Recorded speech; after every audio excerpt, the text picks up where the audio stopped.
ಸಂಪುಟ ವಿಸ್ತರಣೆ ತಡ ಆಗಬಹುದು. ನಮ್ಮ ನಾಯಕರು ಬಂಧನಕ್ಕೆ ಒಳಗಾಗಿದ್ದಾರೆ. ದೆಹಲಿಯಲ್ಲಿ ಸಿಎಂ ಡಿಕೆ ಶಿವಕುಮಾರ್ ಈ ಸ್ಟೇಟ್ಮೆಂಟ್ ಕೊಟ್ಟಿರೋದು. ನಾನು ಸಂಪುಟ ವಿಸ್ತರಣೆಗೆ ರೆಡಿ ಇದ್ದೀನಿ. ಸಂಪುಟ ವಿಸ್ತರಣೆ ಮುಂದೆ ಹಾಕಕ್ಕೆ ಇಷ್ಟ ಇಲ್ಲ, ಆದರೆ ಸಂಪುಟ ವಿಸ್ತರಣೆಗೆ ಪರಿಸ್ಥಿತಿ ಸರಿ ಇಲ್ಲ. ರಾಹುಲ್ ಗಾಂಧಿ ಮಕ್ಕಳಿಗಾಗಿ ಹೋರಾಟ ಮಾಡ್ತಾ ಇದ್ದಾರೆ. ರಾಹುಲ್ ಪ್ರಿಯಾಂಕಾ ಅವರನ್ನ ಬಂಧಿಸಿದ್ದಾರೆ.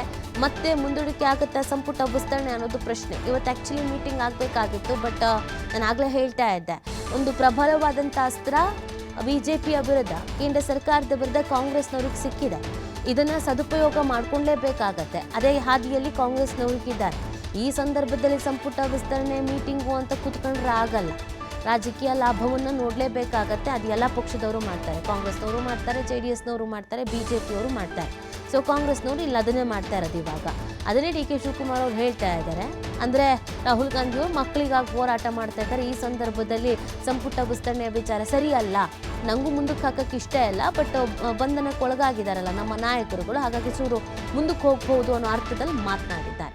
ಹಾಗಾಗಿ ಮತ್ತೆ 1-2-3 ದಿನ ಕಾಯಲೇಬೇಕಾದಂಥ ಅನಿವಾರ್ಯತೆ ಇದೀಗಿದೆ. ಈಗ ಈ 20 ಬಾಕಿ ಉಳಿದಿದಾವಲ್ಲ, 20 ಫಿಲ್ ಮಾಡ್ತೀರಾ? ಅದರಲ್ಲಿ ಏನಾದ್ರು ಬಾಕಿ ಗೊತ್ತಿಲ್ಲ. ನನ್ನ ಪ್ರಕಾರ ನಾನೆಲ್ಲ ಫಿಲ್ ಮಾಡ್ಬೇಕು ಅಂತ ನನಗೆ ಆಸೆ. ಯಾವ್ದು ಖಾಲಿ ಇಟ್ಕೊಳ್ಳೋದು ನನಗೆ ಅರ್ಥ ಇಲ್ಲ. ಅವ್ರನ್ನು ಫಿಲ್ ಮಾಡಬೇಕು, 2 ಚೀಫ್ ಮಾಡಬೇಕು, 2 ಕೌನ್ಸಿಲ್ ಚೇರ್ಮನ್ ಮಾಡಬೇಕು, council chairman, 1 council chairman, 1 speaker, council deputy chairman, ಎಲ್ಲ ಪೋಸ್ಟ್ಗಳಿದೆ. ಎಲ್ಲ ಫಿಲ್ಅಪ್ ಮಾಡಿ ಕೌನ್ಸಿಲ್ ಚೇರ್ಮನ್ ನಾನು ಮಾತಾಡ್ತೀನಿ. ಯಾಕೆಂದ್ರೆ ಯಾರೇ ನಾವು ಚೇರ್ಮನ್ ಯಾರು ಮಾಡಿಸ್ಬೇಕು ಅಂತ ಅದು ಕೂಡ ಚರ್ಚೆ ನಡೀತಾ ಇದೆ.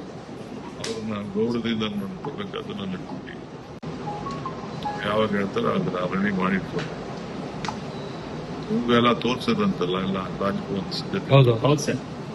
ನಾನು ಗವರ್ನರ್ಗೂ ರಿಕ್ವೆಸ್ಟ್ ಮಾಡ್ತೀನಿ. ಗುರುವಾರ ಸಂಜೆಗೂ ಕೇಳಿದ್ದಾರೆ.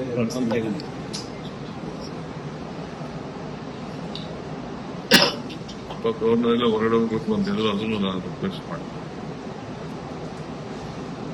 ಸರ್, ಲಾಸ್ಟ್ ಟೈಮ್ ನೀವು ಬಂದಾಗ್ಲೇ ಅಂದ್ರೆ 3-4 ಡೇಸ್ ಬ್ಯಾಕ್ ಬಂದಾಗ್ಲೇ ಆಲ್ಮೋಸ್ಟ್ ಫೈನಲ್ ಅಂತ ಆಗಿತ್ತು. ಮತ್ತೆ ದೆಹಲಿಗೆ ನಾಯಕರು ಕರ್ಸಿದ್ರೆ ಮಾತ್ರ ಬರ್ತೀವಿ ಅಂತ ಹೇಳಿದ್ರಿ. ಈಗ ಈ ಕಾರ್ಯಕ್ಕೋಸ್ಕರ ಮತ್ತೆ ವಾಪಸ್ ಹೋಗಿ ಬರೋ ಪರಿಸ್ಥಿತಿ ಏನಾದ್ರು ಆಗತ್ತಾ?